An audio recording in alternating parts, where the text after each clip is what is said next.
All right. Hi, everybody. I'm Melissa. Welcome, and thank you so much for joining us today. We are going to get started. So, my name is Amanda Toomey. I'm one of the Startup Boston organizers, and I am going to let you know that this is one of 3 sessions happening right now. So, if this is not something you want to be in, you can go ahead and click right below the stage on Change Track and click a different session, and then I bet you'll come back because you're going to want to be back here with us. But you're welcome to click around if you want to do so that way. That being said, while we navigate around, just as a reminder, we love questions. Love questions here at Startup Boston. So please use the Q&A tab on the far right of your screen to submit any questions you have during the session, and we will answer them toward the end. And that being said, last but not least, we have an awesome social media competition going on right now. Basically, you'll want to pay attention to what these lovely speakers are saying to you, post an awesome quote on social media from what you heard today, and use the hashtag SBW2021. And then you will be entered to win one of $500 gift cards to a Black-owned Boston business. All right, so that being said, and welcome, we have all of our speakers here ready to go. I'm going to go ahead and pass it over to our moderator, Katie Diasti. Thank you so much. Hi, everyone. Welcome to Startup Boston Week 2021. My name is Katie Diasti. I'll be your moderator this afternoon. We'll be discussing some really powerful marketing strategies, which we can all implement to attract more customers, what we all want, right? So without further ado, I will introduce our panelists briefly. We have Yvette, which is our Director and Customer Evangelist and Head of Customer Marketing at MongoDB. We have Patty, who's the Director of Marketing and Growth at Waypoint Robotics. And we have Anuj, who's a VP of Growth and a mentor of First Round Fast Track. So thank you all for being here. I'll have you all explain a little bit more about your backgrounds in our first question. So let's start more broadly and talk about what community-based or customer-centric marketing means to each of you and how you've been able to use that type of marketing to launch a new product offering successfully. Patty, let's start with you there. All right. Well, thank you, Katie. And yeah, I'm Director of Marketing for Waypoint Robotics. But as of 2 days ago, we announced that we were acquired by Locust Robotics. So I'm actually now Marketing Director with Locust Robotics. So I'm going from a scrappy startup to a larger, newer company that's growing very, very fast. So very exciting about that. So it'll be a lot of differences and very fun challenges with that. So I've been most of my career has been in marketing, product management, and really just a generalist for all of that. And so when I think about like customer-centric marketing, I really think in terms of shared values, really thinking deeply about what is important to your target audience and how what you provide, the service or the product, whether you're in early stages of developing the product or service, or whether you're at the point where you are starting to reach out and market, how is it going to help them? And I kind of start there at the very base and then build out programs that are really centered around what's important to their values. I love that. Anuj, or Yvette, do you want to add anything else to that? Yeah, so in a similar vein, I think one of the foundational ideas behind growth is this idea of the North Star metric, right? Which is just a way any business can have of quantifying the value you deliver to your users or customers. And I think that's where I start as well, is can I understand what that is? Because then that gives me a lot of hypotheses that I can test or ideas I can come up with to grow that value, because ultimately that's what a sustainable business is built on. And just as a quick example of how powerful that can be in the community context, was in my first role in growth, which was at what started out as a passion project, side project community for the guy who came up with the phrase growth hacking. So it was a site called growthhackers.com. If you ever got the emails, I was the one that sent them out. So, you're either welcome or I'm sorry. But it was the insights as to why people would even show up in this community day after day, which turned out to be, hey, we want daily growth inspiration and we want to be more proficient in how to manage growth, provided insight for a whole new SaaS product that didn't exist, which essentially became like a Jira for growth marketers or an Asana for growth marketers. And I think to date is probably the best tool out there for any growth marketer to manage their entire process. And this was, again, just paying attention to what people were telling us day in and day out. That's awesome. Your customers will tell you what they need. Yvette, anything to add? I think you were asking kind of like how we got sort of into this role. I spent my first 12 years in design and developing, visual storytelling, if you will. So it was pretty easy to move into working with customers to help them tell their story. As you said, I'm the director of customer evangelism at MongoDB, which is really fun. It's basically helping customers tell their success stories. And as you're thinking about launching a new product, the voice of the customer is very powerful in helping to validate that your product works and that it's relevant to the market. But also, as Angie was saying, like it's a great crowdsourcing place to identify good business opportunities and products you can develop.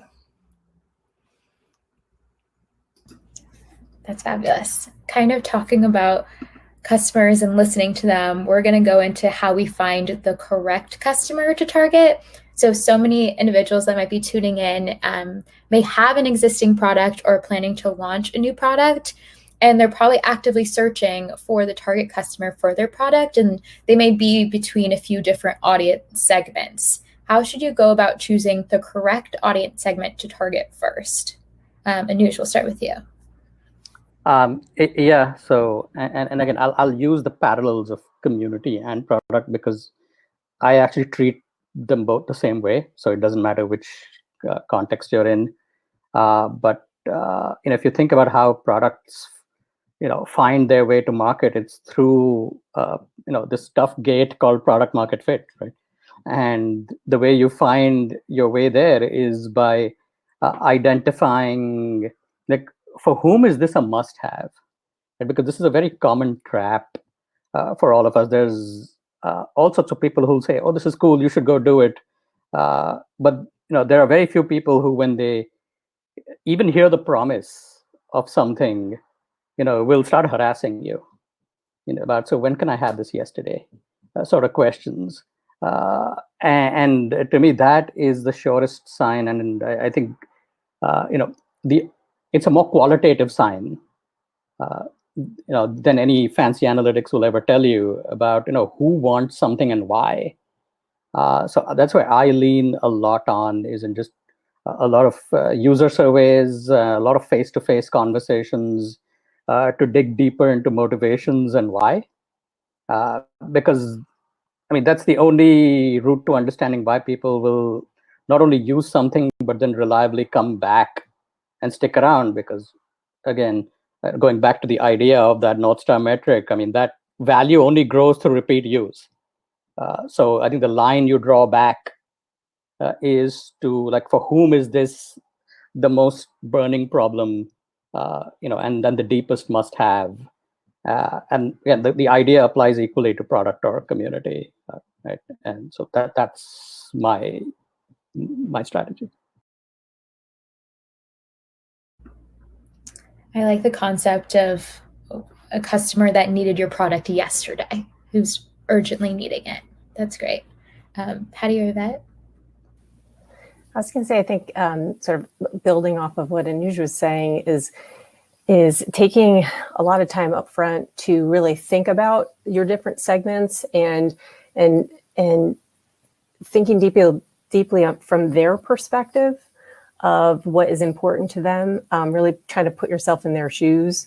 And even like when we build out customer personas, instead of talking about them as sort of they, you start to actually inherit and embody them by saying, I'm this, and here's what my challenges are in life, and as a holistic person, what are their challenges? So what are their work challenges? What are maybe their family challenges? What are things that are important to them? But even just doing it from an I perspective, like putting yourself in their shoes as much as you can, really does, I find, like insights come out of that just from switching the pronoun of they to I, to really thinking through deeply.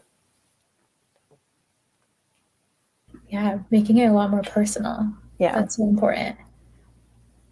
And the other part of that too is actually taking the time, not just to kind of think about it, but actually write it out and create, 5, 6, 7, or 2 or 3 or whatever it looks like, written personas with photos and different categories to really start to build out a nice, rich picture of a person and set of persons and category of people.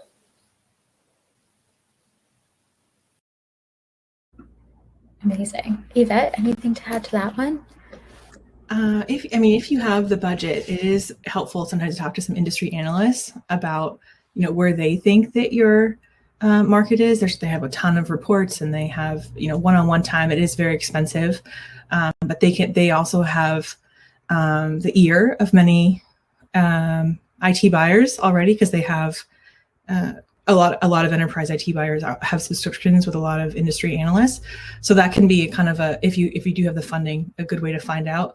Otherwise, setting up an early user community, setting up of like friends and family even that will try your product, can help give you a lot of insights into who is going to buy it and who's not, based on their own personas, like Patty was saying, and using the power of existing users, if you have any, to help identify where things are really getting traction and things that are not, through advisory boards and just user feedback and whatnot during product cycles.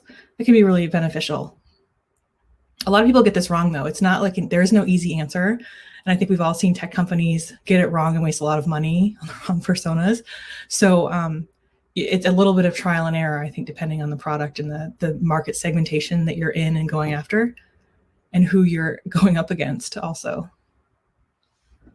Absolutely. Can I just add? Yeah, go ahead. Because I think one sort of proxy that I've started to look for is, not, the people who are trying to do this for the first time, whatever that this is, that your thing solves for. It's for people who are already, despite you existing or somebody else existing, it's clearly not solving it for them.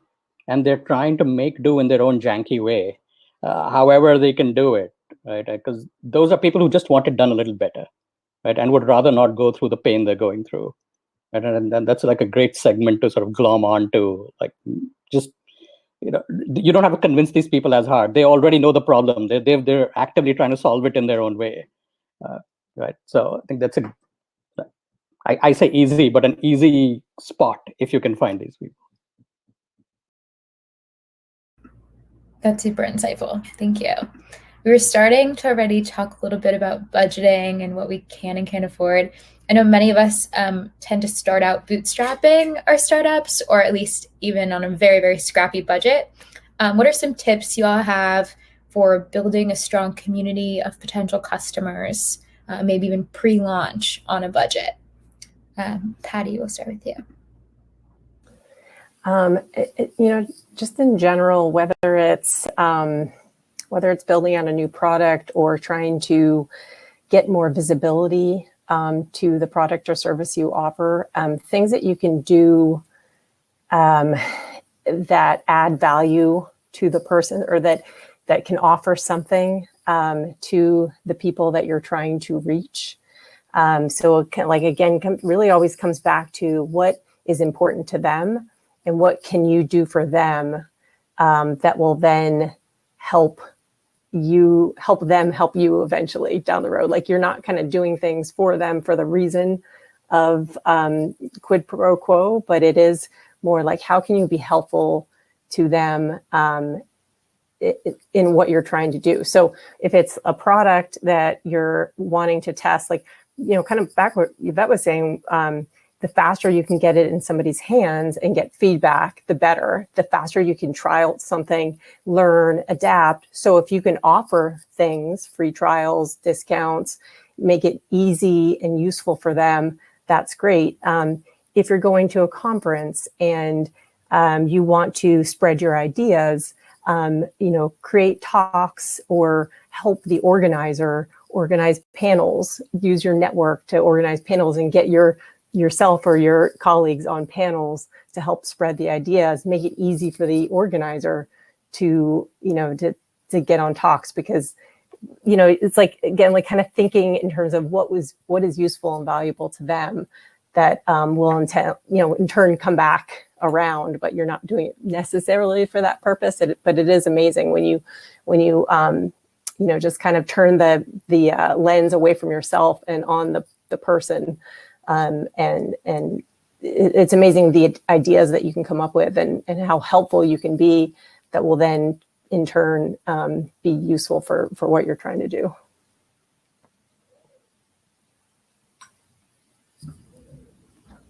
That's awesome. Anuj or Yvette, want to add to scrappiness on a budget? How do we find those first customers? I can add a few comments. I've seen some startups have success along the line of what Patty's saying, of setting up an early advisory board of people they know are sort of their target buyers. Most people have more creativity than their current job allows. They have more industry expertise and they're allowed to capitalize on their current job. And they're looking for those creative outlets to provide advice, to help shape the market, to make products that will work for them. So it's very appealing for some professionals to get on the ground level of a company and help shape it into the product they want to buy. I've seen this work very successfully, and then if your product is successful, they'll also buy it when it's ready for prime time.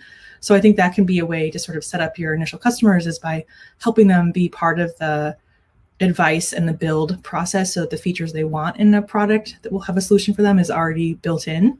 That's the advice I would give and it doesn't cost anything to have people hop on a Zoom and show a product roadmap and help them give advice whether or not it's on the right track or not.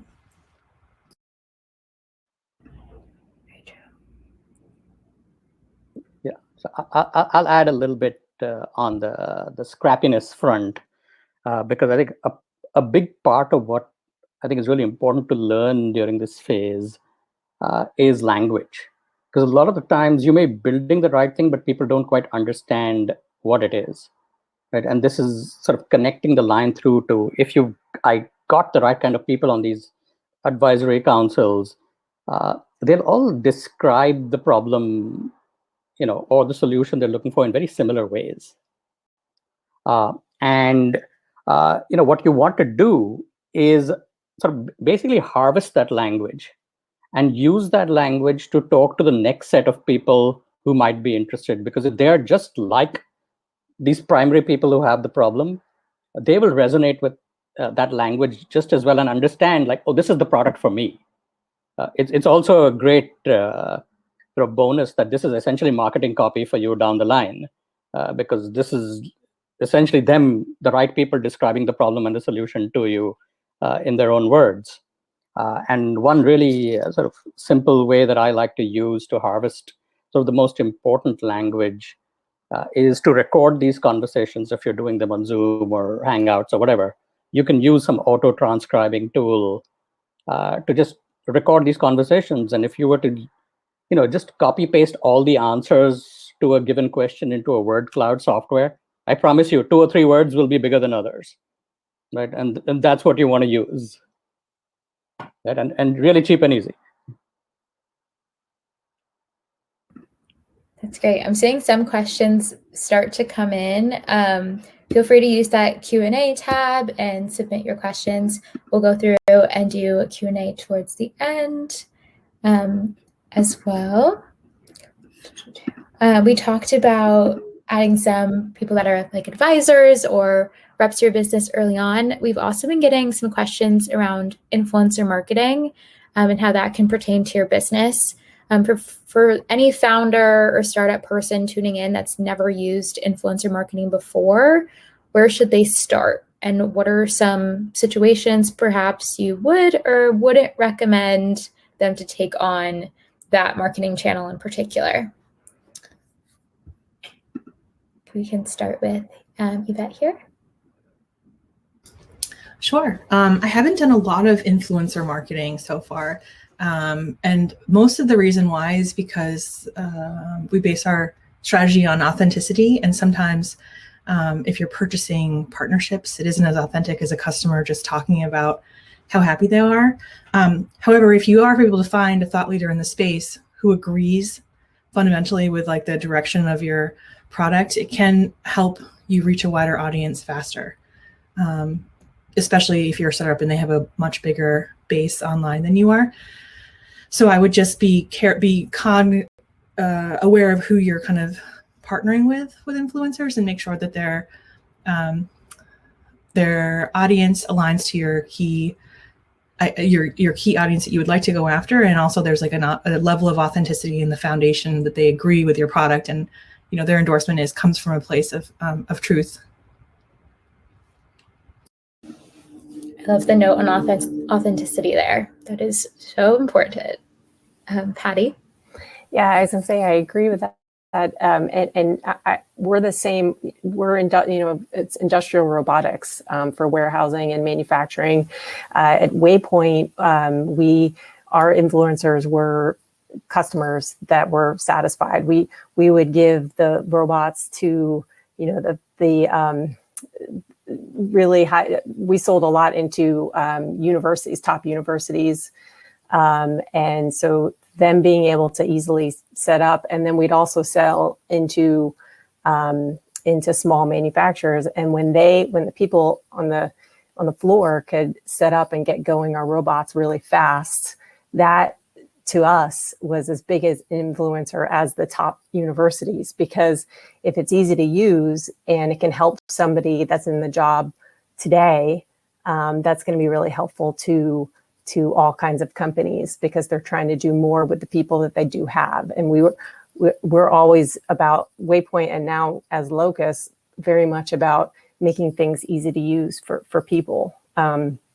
So like for us, those are the influencers, and then that will resonate and then filter upwards. But we want to start with the actual users and people that we feel are the most important people in the companies on the floor. Product being at the forefront of that seems very important. That's great. Yeah, well, people. I mean, we're in robotics, but for us, the people are the most important part. If they can't use it, we think of the robots as tools that people can use to make their lives easier, and not so much a displacement, but just make things easier so they're not walking long distances or carrying heavy loads. So if those people can use it, then we're happy, and then we want to take those stories and really spread the word from the people that are using it. Having your customer be the influencer is happy customer. Yeah, I'll add on to that and say that it's always a good idea, I think, to use your own customers as your influencers. But I think there's a level of analysis that's worth doing, because your customers aren't just your customers. They're people with full lives, and some of these people themselves have very large audiences on their own. So it's worth analyzing who in your customer base has that audience, because they already use your product, they're happy with your product. It's not a stretch to have them then evangelize the product as well. The big point being, you don't need to go and engage with some outside influencer. Like, the answer may already exist within your customer base and within 2 or 3 customers who themselves hold sway over their own little niche somewhere, which is all you need, because it's the most relevant niche to you anyway, right? So I think it's always a good idea, when you're thinking about segmenting your users, also segment by audience, to understand what opportunities or audience size and engagement with that audience, to understand how you can take advantage.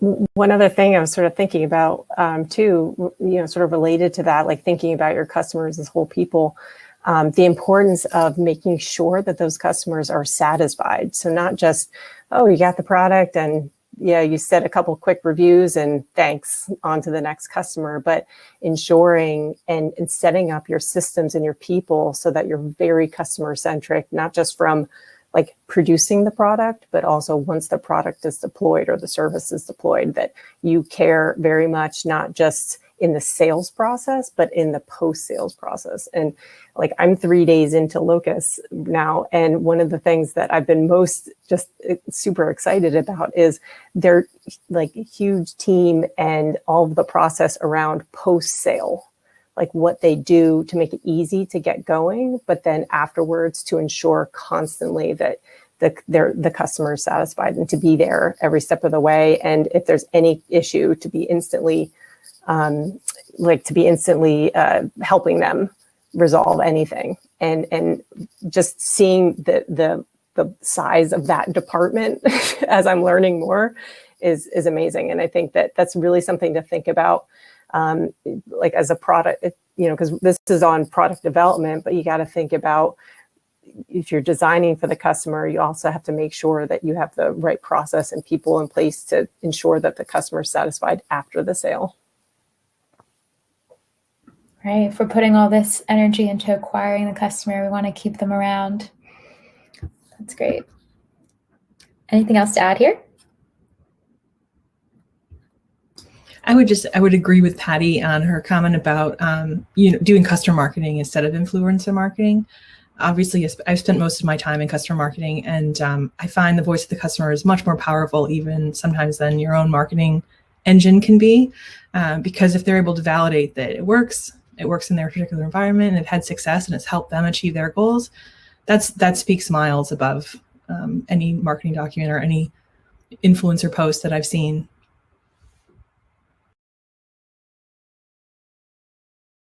Great. This goes great into our next question, in terms of getting customer feedback. As you launch or as you continue to launch new products, what are some best practices for prioritizing customer feedback along the way? We can start with Anuj here. So I'll go back to the point I made about the North Star metric, right, being the one lens through which I can quantify value delivered. And so I think pretty much every decision I make is always through that lens and prioritized through that lens. So if I'm picking an audience to go after, it's like, which ones can I add the most value to? If I'm picking a product feature, which ones would help them experience that value more or more often, from that perspective, right? So I think to me, that's a very simplified sort of way of looking at sort of priority and focus. But at the same time, there's a very unifying power to this, because then whether it's community, product, engineering, customer success, sales, marketing, right? They all have their individual, departmental or group metrics that they care about. But ultimately, all of those will roll up to growing value delivered and increasing that number, right? So then everybody sort of is now joined in the same mission, which is, let's grow value. That's all we care about, right? So to me, simple man with a simple idea, like just focus on the one thing, grow value. Everything else will take care of itself. That's great. Coming up with that one KPI or metric that we can all be aligned on, which I think can be a battle in itself. And maybe we'll get into that next. Patty? Well, I was thinking too, it's like growing value and then measuring things like, do they come back and buy again? Or do they expand the services? So you start with one, you land, and then land and expand is a term that I've heard of. Are you able to expand the products or the services that you're able to do? And that's usually very much a measure of a satisfied customer, one that is valuing and continues to value the services and the products that you're providing. So paying close attention to that, I think, is important. Absolutely. Any other comments here? I would just go back to the idea of an advisory board. Like, if you have customers that are invested in your product, they'll help you uncover some blind spots maybe for your roadmap that your engineering team maybe didn't even think of. It'll also help validate whether or not a piece of feedback you're getting is universally applicable or just one customer's pain point, to help make sure that you're making the right investment in the area that will have the biggest impact to the most customers. If you have some trusted advisors from your customers, they'll help lead the company down the right path.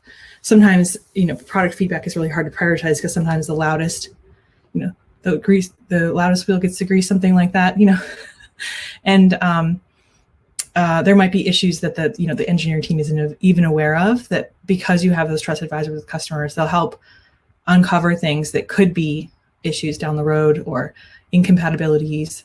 And I always come back to the voice of the customer and just how powerful it is in helping to develop the product further, especially if they're already invested in it, it's already critical to their business. They want you to succeed. So that would be my advice on that topic. That's great. Having increased dialogue.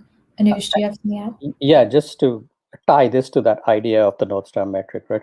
With the, generally the loudest people tend to get heard, right? But that's because you don't have a way to prioritize their feedback through the lens of overall value delivered, right? So if you can look at their feedback and say, okay, does this truly matter to everybody or not, or is it just them, right? And I think that will help those sorts of focus and priority decisions as well. I think also using tools that make it easy for either customers or friends and family to give feedback, and to make sure that you've made it easy for them to give negative feedback. So if you're in a conversation, and especially if it's friends and family and you're talking to them, they might, not want to be negative.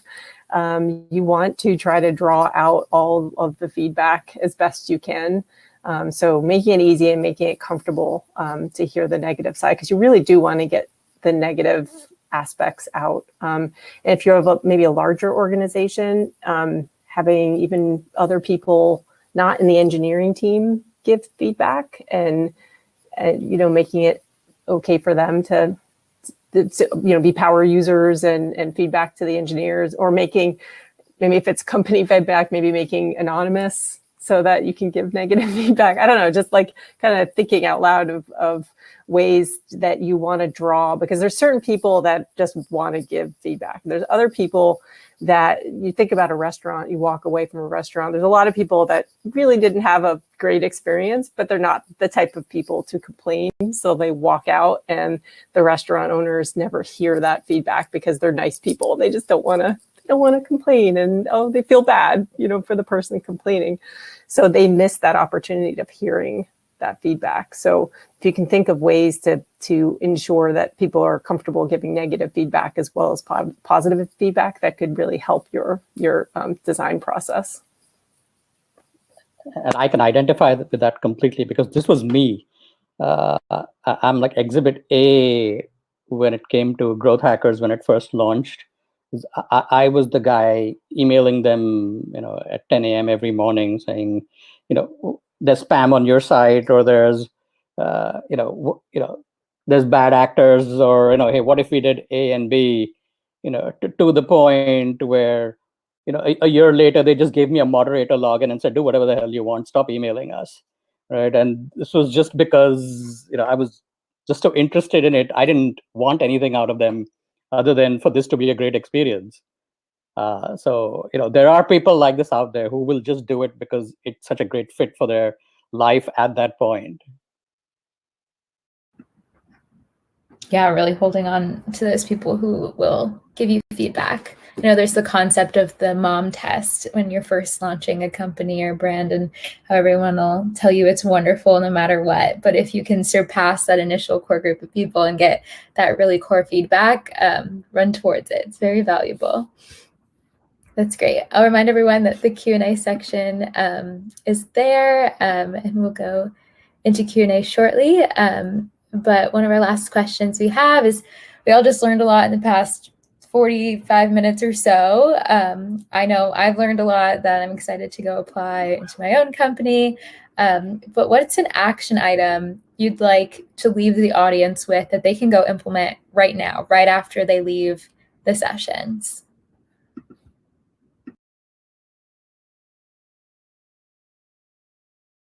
as far as product development or product launching, or what kind of feedback are you thinking, Katie? Let's go around how to acquire new customers.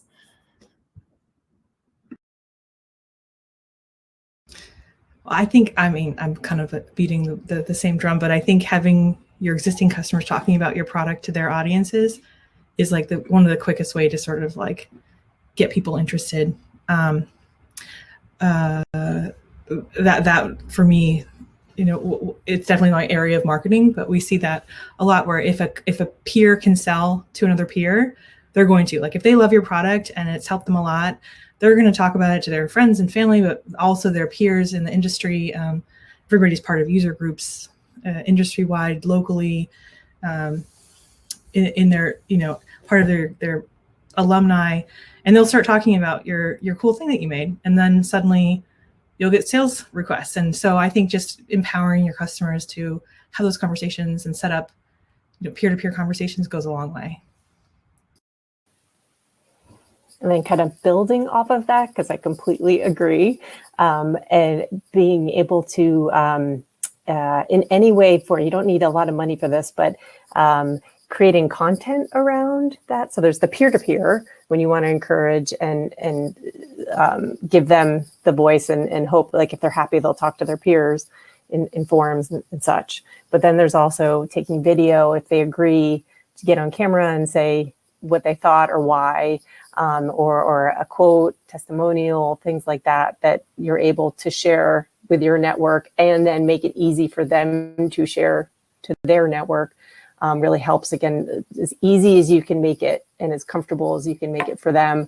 I think when people are happy with something and really happy with something, they're happy to share and they want to tell people. So if you can make it easy for them to tell people in certain ways, that's another way to do it. And it doesn't have to be a fancy production. It can be very simple.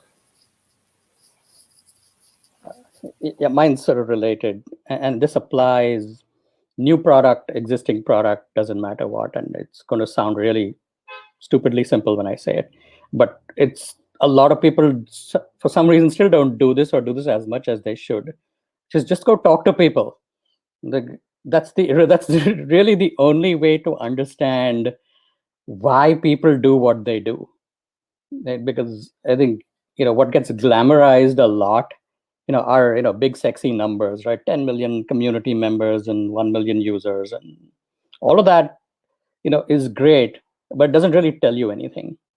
And you can look at your own internal analytics if you want, which I think people just over index on, are a lot of these numbers, and all those numbers are just telling you is what happened. Nothing really tells you why something happened as much as talking to people. So if you have existing community members, users, talk to them. If you think you're talking to them enough, talk to them some more, because you can never learn enough. And I think part of the reason we don't talk as much to existing users or customers is because I think we make certain assumptions about them. And really, we should be constantly testing our assumptions and sort of validating them or invalidating them one way or the other. And it's that exact same process for the new products, right? Is the more people you talk to and the faster you do it, the faster you learn about which direction to go in. And you learn faster about why people would want something. So if you're going to index on anything, index on FaceTime.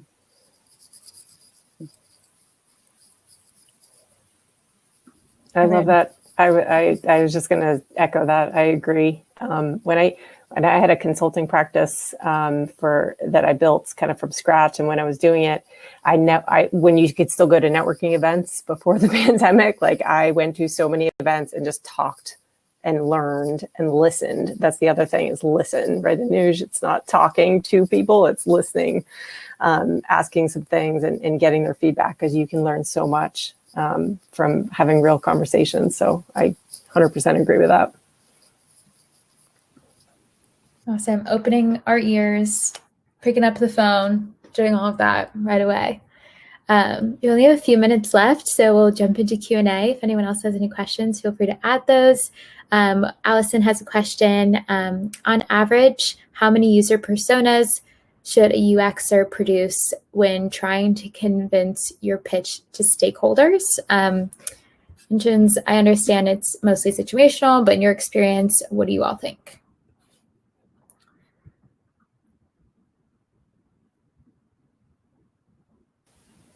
I was gonna say one way I've done it is sort of brainstorm as many as you can think of, and then start to see commonalities and group together, and then get it down to a manageable amount, 4 to 5.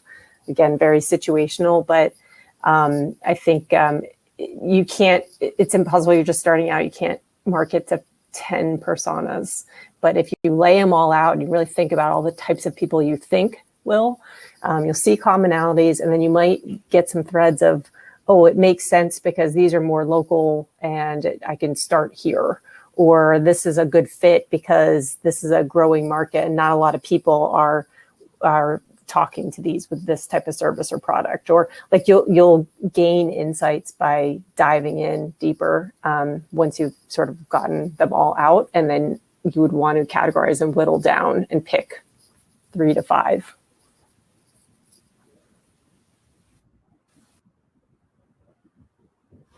Yeah, I'm going to beat the drum I did before, which is, start with one, and because whether it's a new product or an existing product, if you were to really segment out your audience, you'll find there's one particular kind that wants it more than others. And to me, that is the trick, is to sort of double down on your strengths, rather than sort of spreading yourself too thin across sort of different cohorts or different personas, because some will inevitably be weaker than others, right? And I think the fear or somewhere in the background is, oh, I need more personas because that's how I'll expand sort of my audience, and that's how I'll grow the business. When yes, that could be true, but there's as much value in gaining a much deeper understanding of who wants this most, and trying to not only understand how to find more of those, but how do you retain more of those as well, right? And that again goes back to having a really deep understanding of their motivations to begin with. Because if you think about sort of, why businesses would even want to think about more personas in the first place, it's because they think they can't hold on to one for a while, right? And if you just use the terminology of product market fit, right, is if before growing a product, even after you've grown a product, you start to churn out people because you're essentially losing product market fit with certain kind of people. So it's essentially the exercise of trying to refine it. And I think some of the fear with trying to, I need to go after more personas rather than just doubling down on what you already know, right? And gaining a much deeper sort of understanding. And maybe within those, it's this constant exercise of slicing and dicing. So if I already have one that's working really well, if I was to split those down, I'd probably find a smaller segment that works the best amongst the bigger part that works really well. And so now I already know the baseline characteristics to start with, because it's that best working giant cohort, and then I can use that as an initial filter to understand, of my 100 best, what's the makeup of the 10 best? Can I find more of the 10 best? And maybe that becomes my new sort of sub persona. So again, I like to start with one. Yeah, I agree with everything that's been said. Simplicity is key, especially when you're starting out. If you think about like where advanced enterprise IT tech companies are, they have complex products. They sell into multiple buyers. They're maybe not even selling to the same type of business units, and it's important as you're starting out to be targeted and to have simplicity in the way that you're approaching it. So if a advanced technology has like 10 or 12 buyers, 1 to 5 seems like that's a lot to undertake, as you guys are saying. And you don't want to splinter your sales organization if you have one to go after too many people because they won't be able to have cohesive conversations. So clear direction and simplicity goes a long way.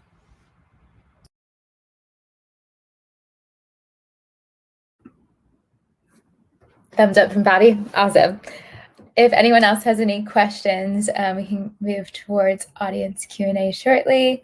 In the meantime, if you all have any secret tips on customer acquisition, I know I'm always all ears on that, and I'll keep an eye on the Q&A chat box. Some great experts here, so definitely ask all of your burning questions. I wasn't sure if Amanda was on to tell us something. If we're running late or anything. I got a little confused on my end on the timing of this, so I am going to just jump back off then. I was just going to stay on and listen because it is very exciting. You're welcome to. I just want to make sure we weren't missing anything. Sorry about that. That was on me. No problem. So I will jump back off and be back at the end. I thought you were like the stage hook coming off. That's what I thought too. That's what it's supposed to be at the end. So I'll let you continue. I apologize. Anyways, thanks. Okay, we do have another question. Let's see. It says you've mentioned, maybe I can publish. We can all see it. You've mentioned recording existing customers' feedback about your product to get new customers. What if most of them are camera shy and prefer staying anonymous? Thank you. Yeah, I've done where, I mean, in our field, a lot of them do want to stay anonymous. So we would, in those cases, get quotes and then just have their first name or even not even first name, but just have type of customer is one way to do it. And then ask them if they would be comfortable with speaking one-on-one with our prospects, like a potential buyer, so that we can say, hey, we have references, but they want to remain anonymous, but they are willing to speak to you if you want to talk to them about their experiences. So that's one way that we do it. Making the customer feel extra comfortable, whatever it is, in whatever way. Yeah, and like because it's a new market, a new field, so it's autonomous mobile robots, and there's a lot of companies knowing that they want that type of product, but not because it is a new technology. They want to talk directly to customers of ours to see what their experience is and to get that testimonial. But those particular customers would not want to go public. It's all it's very typical in the industry. Yeah, and if you look at review sites, which are super popular, there's a lot of anonymous reviews on there. So it isn't strange at all to have anonymous quotes on your website, especially if you're starting off. You putting the title of the person and the industry they work with is enough to sort of legitimize it in most cases. It's worked really well for us, like Patty was saying, to have anonymous when the person does not want to give away their technology secrets to their competitors, et cetera, by being public about it. It totally makes sense.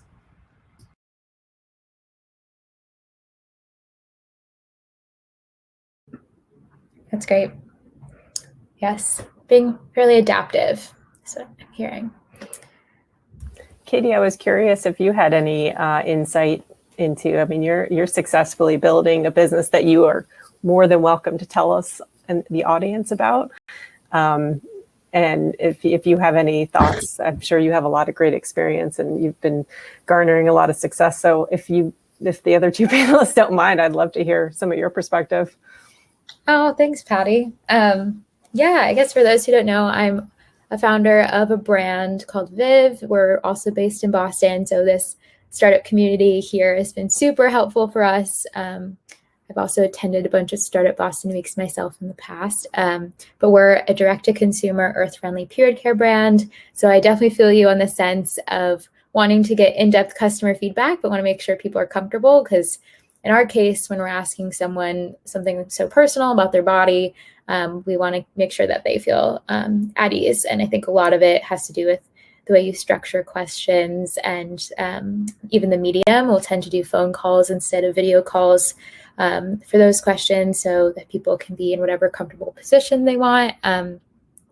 So that's a really important component to getting customer feedback. I know we try all kinds of crazy things for customer acquisitions. It was really interesting hearing the difference between your all's industries, but also all the overlaps. Being in the consumer brand space, like some people watching may be, there's still so much we can take from learning more of like the B2B or software side of things, and tech components as well. Yeah. And then we have a few more minutes before Amanda joins us again. But if anyone else has any questions, please feel free to ask in our chat box. I actually have a question for you, Katie. What was the best feedback you got, and as you sort of built your business and launched it, or maybe not even feedback, advice? What was the best advice that someone gave you to help you be successful? Ooh, I love this. Now we're like reverse. Now you all are moderating. I received a lot of feedback and a lot of advice. And so I'd almost say you're going to hear a lot of people say things to you as if they're fact, but it's also your business at the end of the day. So take this advice, absorb it, and then structure it to form something that you're really proud of. And that's what I'd say in terms of advice. I also am sure, since a lot of us tuning in might be early stage founders, there tends to be a mental hurdle to go about like putting your brand out there further and really getting in front of customers. And once you surpass that mental hurdle of talking about your brand, your product, or your company, a lot of doors open up. So try to get through that faster, so that way you can expand and grow faster. That's awesome. Good luck with your company. It looks like a very exciting place to be. Appreciate it. Thank you so much. I have a question too for you. Please go ahead. Yeah. So I'm curious as to how you're using community for acquisition, retention, whatever it may be. Yeah. That's been super important for us, building our community itself. We spend a good bit of time managing our affiliate network. So they tend to be micro influencers. But when we started doing more of the influencer marketing side of things, we wanted to build more like relationships with people first. And so they tended to be maybe local to Boston, where we knew them from a certain scene, like the fitness studio scene, and wanted them to be an extension of our team. And so by doing that, they would also give us feedback from their own following, from their community too. So now we have over 100 affiliates that we manage that act as like Viv reps that would receive like commission per sale in that sense. So that's been important in terms of building our community, and we send them updates about the company as if they're part of our team in some capacity. So now that they also feel like they're part of it, like they have a stake in this, they're able to go and tell more friends about it. That's been more of our community building side of things, as well as finding more mediums where customers spend their time. So we know our customers are spending a lot of time on TikTok and Instagram, but they're also listening to lots of podcasts. So created a podcast where we're answering really specific questions that we receive all the time around like the women's body and such, which has been useful in building more of an audience brand around our product itself. Yeah. Audience questions to build a podcast is sort of genius. So I'm going to steal that. Yeah. Perfect. I can't wait to listen to it. You'll have to let me know. I was going to say, we find that partnerships are also really important, like industry associations and other like nonprofit organizations that are charged with growing the community of whether it's manufacturing or robotics. Like we're very heavily involved with mass robotics because they're a fantastic medium for bringing startups, helping. They're a startup incubator, but they're also like a community builder, and they also help create partnerships with much larger companies that need robotics help. So they're a connector as well. And finding organizations in your particular market or set of markets is really important to join, not just join and pay the fee, but actually be very active. And they're always looking for speakers. They're always looking for content, and you can for free, be in front of their audiences. Because again, like back to what I was saying, like if you can make their lives easier, the person at those associations that are in charge of creating content or doing events, you can be helpful to them. They will include you and feature you and your company as much as you can. So those kind of partnerships, just like you were saying, affiliations, very similar, made me think of that. But that's been really important and helpful and useful for us. That's amazing. Yeah, we love using partnerships, especially early on, finding a brand or company at the same stage as you, but you both have two different audience groups. It's a really affordable, quick way to merge audiences and build a larger community together. I think building more community amongst other companies and founders or within your sector is a really smart thing to do early on. Yeah, that's fantastic. Amazing. Amanda is back, which is great, which means we only have a few minutes left. So if anyone has a last minute burning question for any of us, please let us know. If not, Amanda, should I give any startup Boston updates, or do you want to take it away? Well, since I'm so excited to be on stage today, I will go ahead and just tell everybody, if you guys are all set, just thank you so much for taking the time to join this session today. Thank you guys for such a great conversation and for putting up with me as your Startup Boston organizer. So next sessions will start soon. Just head back to the agenda schedule, and thank you again. Thank you for having us all. We really appreciate it, and just really appreciate the opportunity to be a part of this wonderful week of startups. It's very exciting. Thank you. It's wonderful. Thank you so much. Yeah, thank you very much. It's very exciting. Good luck with the rest of the sessions. Thank you. Hopefully I'll stay off stage from now on. If I can, you guys can tune in. I have two more to go into. Awesome. All right, I'm gonna head off. If I can leave everybody with one message, because I should have said this at the front, because I came dressed for this event, and I didn't show you this, but I don't know if you can read this. Oh my God. I love it. I'd rather be driving authentic engagement. We love that. Very fitting. I think that's... I need one of those. Yeah. I'll be matching next year. Done. Amazing. Right. Thank you all. All right. Thank you. Bye. Thank you. Bye.